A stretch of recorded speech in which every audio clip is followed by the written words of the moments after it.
Okay, over to you. Yeah, I'm Hannah. So Parker Dann.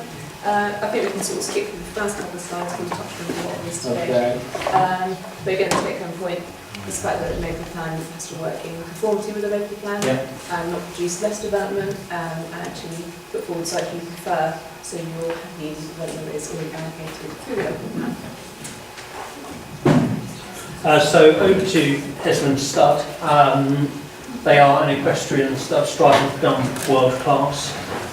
Current owner bought the site in 2010 and has since put in a lot of investment to upgrade the facilities that the stud has, and is now looking in tandem with that to continue to invest in the site, but also deliver some in terms of what the stud would like from the neighbourhood plan, a specific policy to allow it to continue to grow, expand and employ further local people, which it already does, 15 I believe, and it would like portions of its land allocated for housing.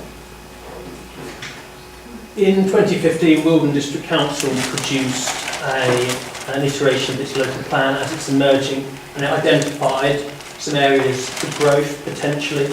The idea, as you've heard from other consultants, was that 190 dwellings would be allocated in East Hoadley, and the two areas identified with potential primarily were to the south, east and to the north. And those areas, edged in red, are owned by Hesman Stud. All of them? All of them. And have been put forward in the council's SHLA, which is an evidence-based document to identify land that's potentially available for development in the future. Sorry, that's taken me by surprise a little bit. Is there another slide? No. No? Okay. Which bit was No, this is fine. So prior to submitting our planning application, which is in at the moment, which I'll come to in a minute, we did some public consultation, and one of the questions we asked the public who attended our consultation event was, how do you feel about Wilton District's proposals to allocate 190 dwellings in East Hoadley? As you can see, generally, people weren't in favour of it. Are the two very supportive ones, yourself and Hannah? No, they weren't.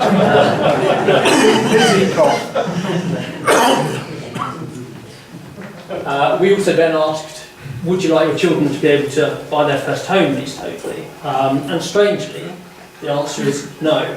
That's certainly not what we've heard today. That was twisted by yourselves. We've heard from your group, so it'd be great if you could afford us the same respect that we afforded you, please. So strangely, people didn't want their children to have an opportunity. I wonder if that's fear of development and how it may change the village, or some other reason. Maybe they just don't like their children, but if we could move on. And then finally we asked, how do you feel about our proposals to build 211 houses as it was then? It's now 205 houses at Hesman Stud in East Hoadley. And people, unsurprisingly, given their answer to the first question, were very opposed at that time.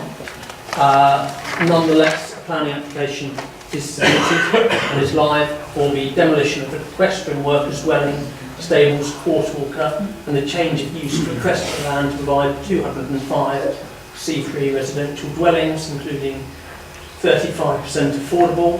Those of you that are better at maths than I am can probably work out that's about 68 affordable dwellings. Access landscaping and other associated infrastructure. That application was submitted in outline form, and there was also a detailed part which was a replacement equestrian manager's dwelling, a storage building, a horse walker, and so on. Now, go back one please still. Prior to submitting that application, we undertook an analysis of the two sites which are in Hesman's control.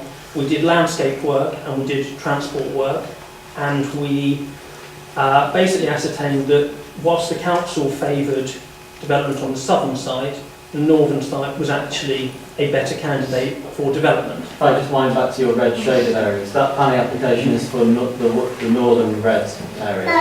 Is that right? Yes. Perfect. And from there we engaged a REBA chartered architect who produced this bespoke layout scheme that you can see. This features, as you know, 205 houses, of which the mix is 4 to 5 bedrooms. There are 42. The predominance is of 3-bedroom units, 122, 1 to 2 bed units, 36, and there are also 5 bungalows included, and 68 or thereabouts will be affordable units should the development go ahead. We submitted it plainly off the back of the council's absence of a 5-year housing ban supply and the support that we'd received from officers at pre-application stage and the emerging local plan. So the absence of a 5-year housing land supply essentially means you can look outside of the existing planning boundaries, and it's like a fail-safe mechanism built into national policy to avoid negative impacts on the social and economic aspects of sustainable development. It seeks to help councils to correct that by enabling you to look at sites that perhaps you wouldn't otherwise. Okay. 1 minute to wrap up. Okay, if we can skip to the last slide, please. Where are we now with the application? Well, the council have issued a sort of moratorium on development. There's Moratorium.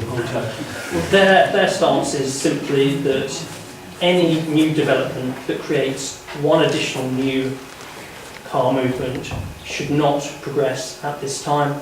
As you can imagine, 205 houses on a greenfield site creates many more than one movement, and whilst the council haven't shared its evidence base with us so we can make a conclusion on the veracity of their claims, we are stuck waiting for them. So in much the same way the application we saw in Halland earlier, the application's in, it's registered, but you've just no idea when the decision could be made. That's correct. Okay. Right, I'm sure there are plenty of questions